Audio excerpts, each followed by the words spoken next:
I want you to think about the happiest person you know. Someone who always seems positive and optimistic, who sees every problem as an invitation to a solution, who seems genuinely to appreciate their own lives and the lives of the people around them. Do you have that person in mind? Now I want you to think about how that person interacts with others. Are they stingy with their time and attention? Or do they lavish their energies and resources on others? Do they seem unmoved by the suffering of those around them? Or are they deeply concerned with the welfare of others? I'm willing to bet that the person you have in mind is both generous and compassionate, because generosity and compassion are key components of a happy, thriving life. And as it turns out, they're key components of a happy, thriving workplace as well. First, let's be clear about what we mean by the terms generosity and compassion. Generosity is pretty simple: helping or giving to others. Helping others boosts our well-being by increasing life satisfaction, providing a sense of meaning, increasing feelings of competence, improving our mood, and reducing stress. Compassion is slightly more complicated. It's a feeling of caring and love for others, a desire that they be well and not suffer. It's often used as a synonym for empathy or sympathy, but is not the same, as we'll see later. It has many of the same benefits as generosity. The Dalai Lama says, if you want others to be happy, practice compassion. If you want to be happy, practice compassion. In this lecture, I'll discuss how practicing generosity and compassion can help you to be a better leader, and how building a culture of generosity and compassion at work can help everyone to thrive. I'll end the lecture by looking at the powerful benefits of self-compassion.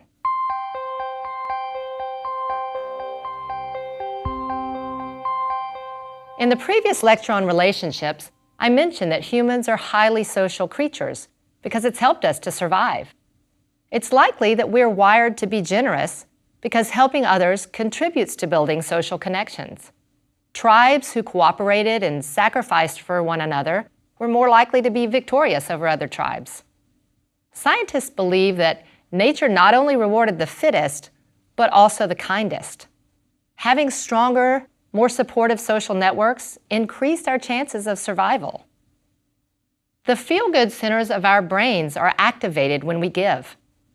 The euphoric feeling that we get when we do something for someone else is referred to as a helper's high. And this feeling results from the release of endorphins, and it's followed by a longer-lasting period of improved emotional well-being, feelings that reduce stress and improve health. Brain imaging studies show that when we give money to good causes, the same parts of the brain light up as if we were receiving money ourselves. Giving activates the same reward center of our brain as other pleasurable stimuli, such as food, money, or sex. The feel-good hormone oxytocin is released when we give. This encourages us to want to give more because it makes us feel good. One study found that people who give a portion of their monthly income to charitable causes or spend it on gifts for others were happier than people who didn't spend on others. And this was regardless of income level. In another study, participants who were given $5 or $20 to spend on others or donate to charity experienced greater happiness than people given the same amount of money to spend on themselves. Being generous can make you feel better about yourself by distracting you from your own problems and increasing your sense of gratitude for what you have. Studies show that volunteers have fewer symptoms of depression and anxiety, and they feel more hopeful. If you're feeling down about something, one of the best ways to improve your mood is to help someone else. Studies have found that people who are more altruistic report having a greater sense of meaning in their lives. Researchers believe this is because extending acts of kindness connects us to others and improves our relationships, which are key sources of meaning. These benefits of generosity appear at all stages of our lives. Teenagers who volunteer have improved self-esteem, fewer behavioral problems, better attitudes about school, and increased educational achievement. A study that followed over 3,000 elderly married individuals found that those who provided care for their spouse lived longer than those who didn't. A similar 5-year study of older adults found that providing support to others reduced mortality significantly, while receiving support from others had no effect on mortality. Any act of kindness is an act of generosity. It can be as simple as an encouraging word, a smile, or a thoughtful gesture. You can give time, skills, information, or attention. The problem is we often get so caught up in our own lives that we overlook the needs of others, or we don't feel like we have the time to be generous. And that's why we need to make generosity a conscious daily priority. We need to actively look for ways to extend kindness at work, to pay someone a compliment, to help a colleague figure out a new reporting system, to share useful information, or to bring a round of coffee to our teammates. Adam Grant, a professor of organizational psychology at Wharton, wrote a best-selling book called Give and Take. In it, he explains that at work, people tend to adopt one of three interaction styles: giving, taking, or matching. Takers try to get as much as they can from others. Matchers try to trade evenly. And givers contribute to others without expecting anything in return.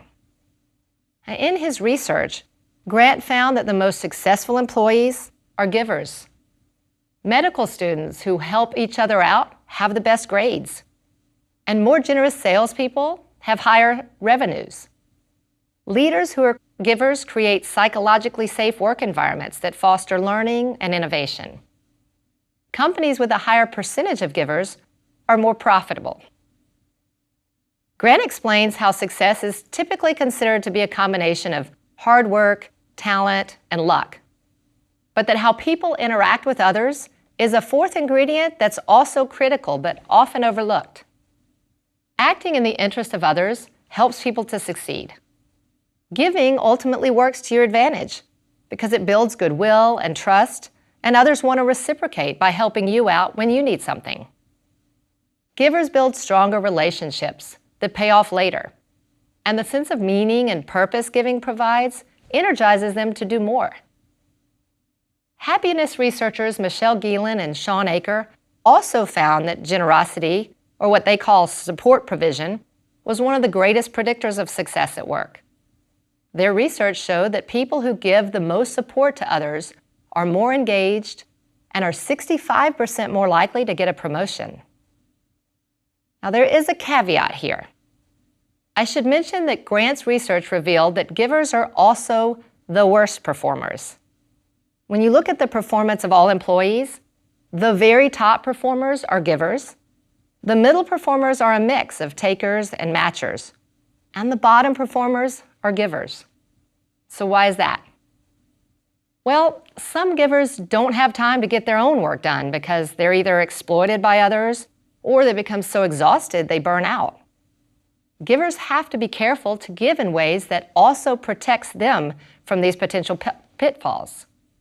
Effective givers don't confuse generosity with selflessness. They make strategic choices about how, what, and when to give in order to protect their time and stay energized. Choosing what to give is important. There are three types of resources that can be shared. People can share informational resources like knowledge and expertise, social resources by using their network to connect people, or personal resources of time and energy. Personal resources are finite, and giving too much of your time and energy to others can deplete you. Smart givers limit the amount of personal resources they give, opting instead to help people by making a personal introduction or forwarding a relevant article. Research shows that men tend to be better at this than women. Men are 36% more likely to share knowledge and expertise, while women are 66% more likely to give their time to help others. Here are some other strategies of self-protective givers. They prioritize help requests so that they can say yes to those that are most important. They give in ways that align with their interests and let them use their strengths so that they're energized by giving. They dedicate blocks of time to respond to help requests. Refraining from responding each time someone asks for something lets them focus on their own work. Smart givers prioritize their own well-being and are careful to stay away from takers to avoid being taken advantage of. One way to be generous that takes neither much time nor much energy is to share recognition by giving others credit or promoting their work. One study showed that humility predicts leader performance. Leaders who shared credit had teams that were more focused on learning, and employees who were more engaged, satisfied, and likely to stay. Creating a workplace that encourages people to be smart givers can have an exponential effect because kindness is contagious. We get a warm, fuzzy feeling when we witness a kind act or when we're on the receiving end of kindness. And this inspires us to want to do nice things for others, to pay it forward. Researchers refer to this as moral elevation. In one study, an uplifting segment from the Oprah Winfrey Show was used to test this effect. Some participants in the study viewed the Oprah segment. Others either watched a nature documentary or a funny TV clip. Afterwards, all participants were asked to voluntarily help with another task. The people who had watched the Oprah clip were significantly more likely to help. James Fowler and Nicholas Christakis published a book about the spread of behavior through social networks called Connected. For one of their studies, they designed an experiment to test whether or not altruism spreads from person to person. They had 120 college students participate in games that lasted 5 rounds. Students were placed in groups of 4, and for each round, they had to decide how much of their money to give to the group. After each round, they were told how much the others had given, and then they were placed in a new group with different people to play the next round. What they discovered was that when someone gave an extra dollar in the first round, the people in that group gave an average of 20 cents more in the second round. And they weren't reciprocating because everyone in the group was new. They were paying it forward. And this continued in the third round, where people gave 5 cents more for every extra dollar given in the first round. The spread of generosity has also been seen in the workplace. In a study conducted at Coca-Cola, people who experienced an unexpected act of kindness were 3 times more likely to do something nice for someone else. There are many ways that leaders can leverage this phenomenon to encourage employees to be generous. One is to recognize people when they demonstrate generosity. This sends a clear message to everyone that helping behaviors are valued, and it makes it more likely that these behaviors will be repeated. Another way to encourage generosity is through the process of socialization. Telling stories of past acts of generosity helps newcomers see that helping others is expected and appreciated.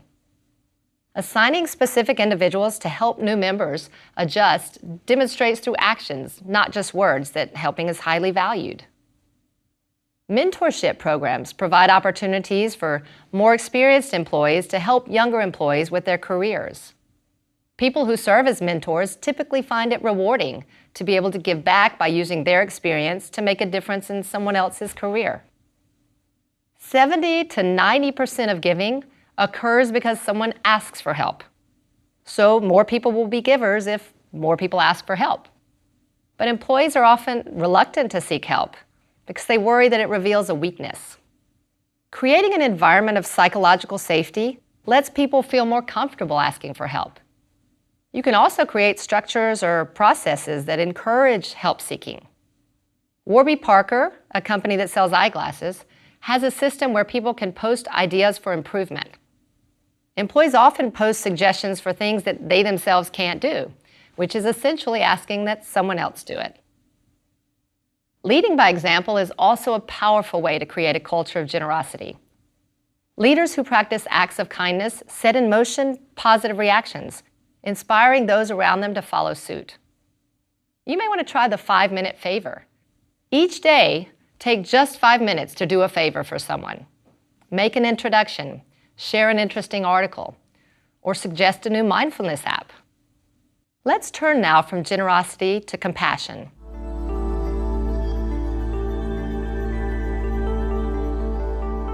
As I mentioned earlier, generosity is an act of giving or helping others, whereas compassion is a desire that others not suffer.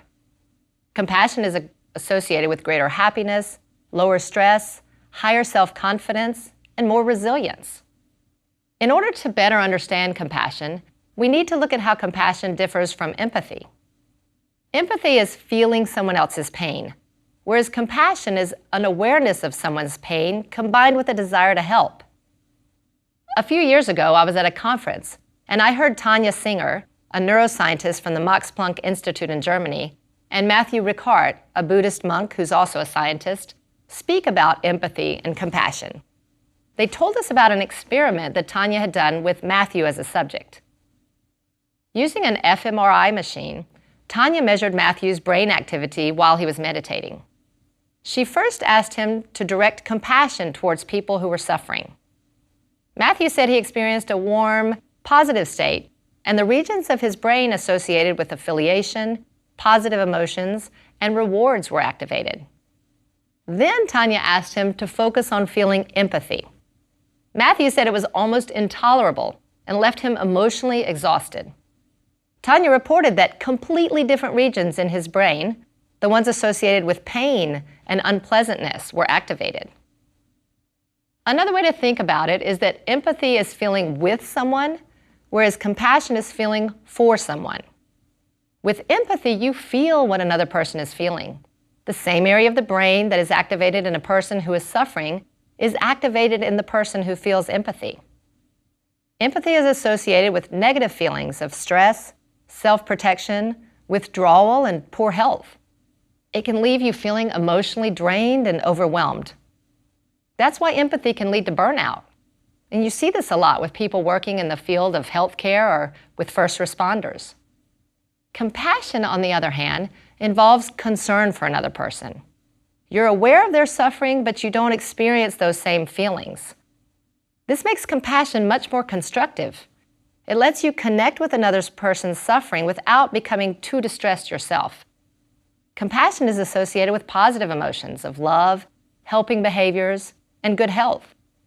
It increases your resilience and ability to serve others. Research shows that compassion has a positive impact on employee well-being and performance, and it's a critical factor for leadership success.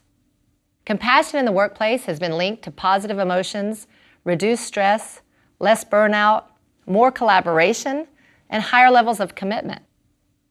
A study of medical students found that 10 weeks of compassion training led to higher levels of compassion for their patients and lower levels of depression and loneliness among the students. Mandy O'Neill is a colleague of mine at George Mason University. Her research focuses on what she calls companionate love, or feelings of affection and compassion for others at work. She's conducted numerous studies showing the positive impact of a culture of caring and compassion. In one study of employees serving patients in long-term care facilities, O'Neill and her colleague found a positive relationship between a culture of companionate love and better patient mood, quality of life, satisfaction, and fewer trips to the emergency room. In a randomized survey of over 10,000 U.S. adults, Gallup researchers found that one of the most important qualities that people want in a leader is compassion. A large survey of more than 1 million employees revealed that those who agreed with the statement, "My supervisor or someone at work seems to care about me as a person," were significantly more productive and likely to stay with their organization. They also had more engaged customers. Compassion leads to generosity. One study found that people who completed compassion training, which involved generating positive wishes for another person, were more likely to demonstrate altruistic behaviors. In another study, participants were asked to write about a time that they felt a close bond with someone. This brought to mind a sense of connection, which cultivates feelings of compassion. They were then asked how willing they would be to perform different altruistic acts over the next week, like going out of their way to help a stranger in need or giving money to charity. Those who wrote about their relationships showed a stronger desire to help others than people in a control group who wrote about something neutral.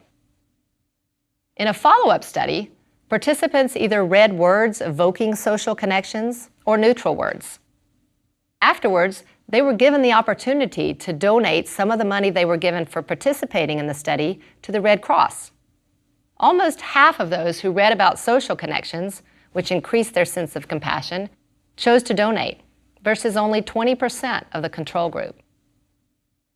Compassion is important for people to thrive at work because unfortunately there is a significant amount of suffering at work. The work environment causes much of it, but people also have personal struggles that they can't leave at the door, nor should they. Suffering is part of the human condition, and leaders who recognize this suffering and respond compassionately to employees are viewed as more trustworthy.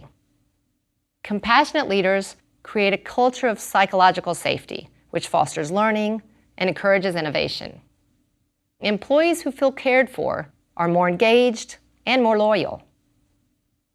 In their book, Awakening Compassion at Work, organizational psychologists Monica Warline and Jane Dutton identify 4 steps for building compassion. The first step is noticing. And this involves paying attention to clues that suggest someone might be suffering.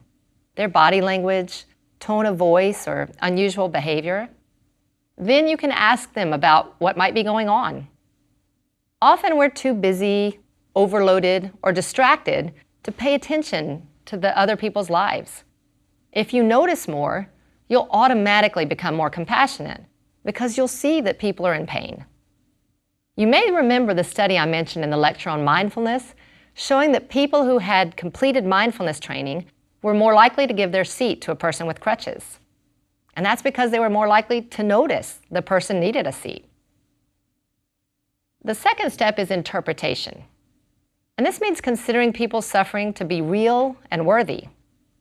Sometimes our unconscious biases cause us to make negative judgments about others. Making an effort to interpret the situation more generously can make it easier to show compassion at work.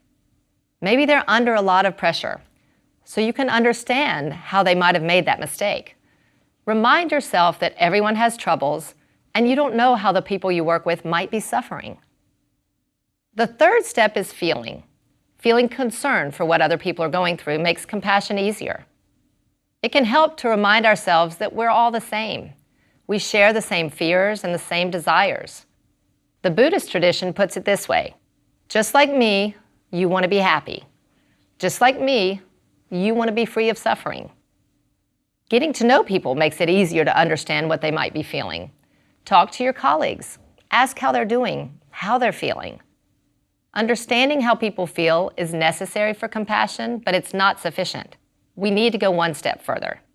The fourth step is acting. When you discover someone is having a hard time, offer to help. Maybe they just need reassurance or someone to talk to. Or perhaps a more flexible schedule could help them through a family crisis. Do what you can to show you understand and care. Ask them, how could you help? In one firm, when a highly respected architect passed away, the leaders encouraged people to mourn their lost colleague. Employees spent several weeks sharing videos, photos, and stories that were then made into a book of memories to commemorate his life. Showing compassion for the loss everyone was experiencing allowed them to grieve and helped them to recover.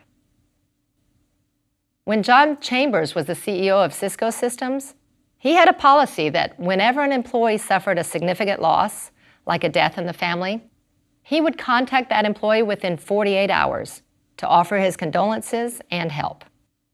As with generosity, one of the best ways to create a more compassionate workplace is for leaders to serve as role models. Pay attention so that you notice who might be suffering. Give people the benefit of the doubt.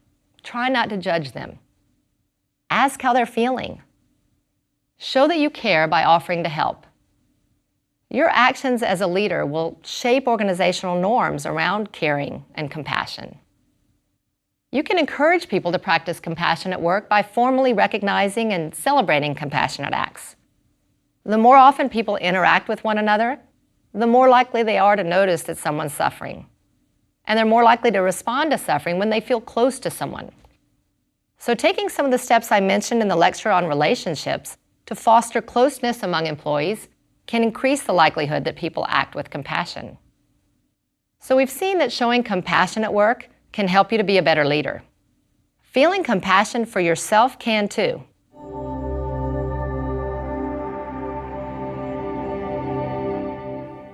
People who have self-compassion are happier, more optimistic, curious, resilient, and are less likely to suffer from anxiety and depression.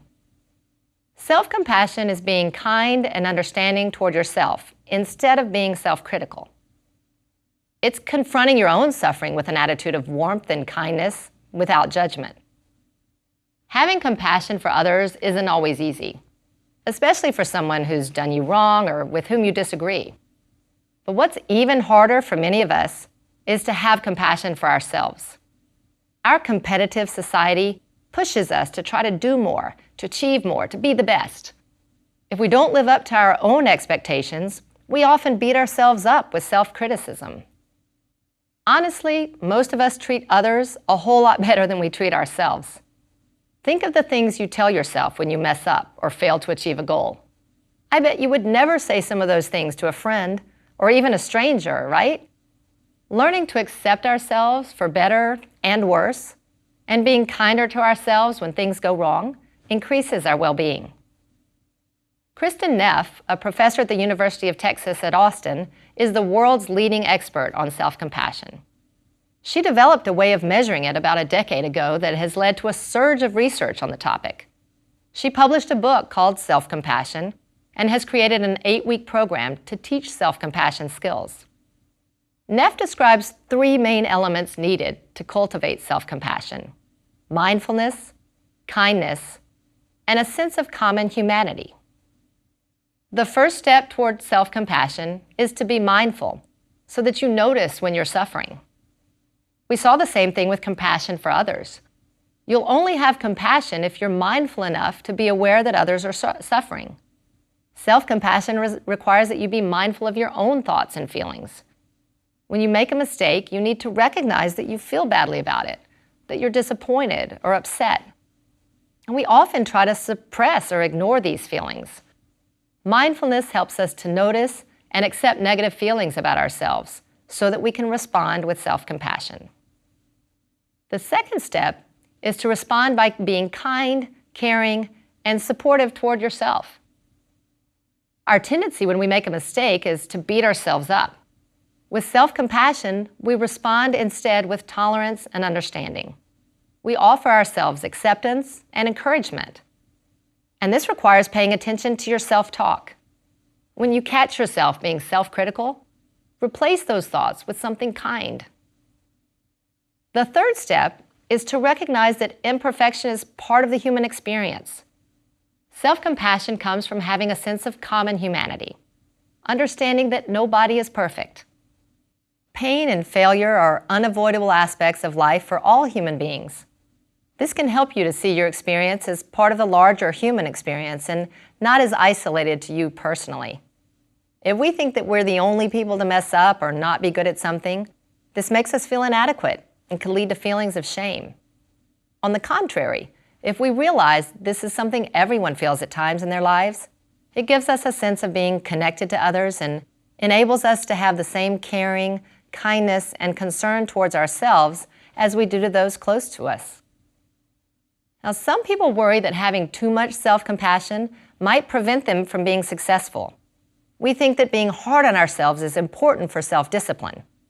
Research actually shows the opposite, that self-compassion promotes self-improvement. It's positively related to developing new skills and knowledge.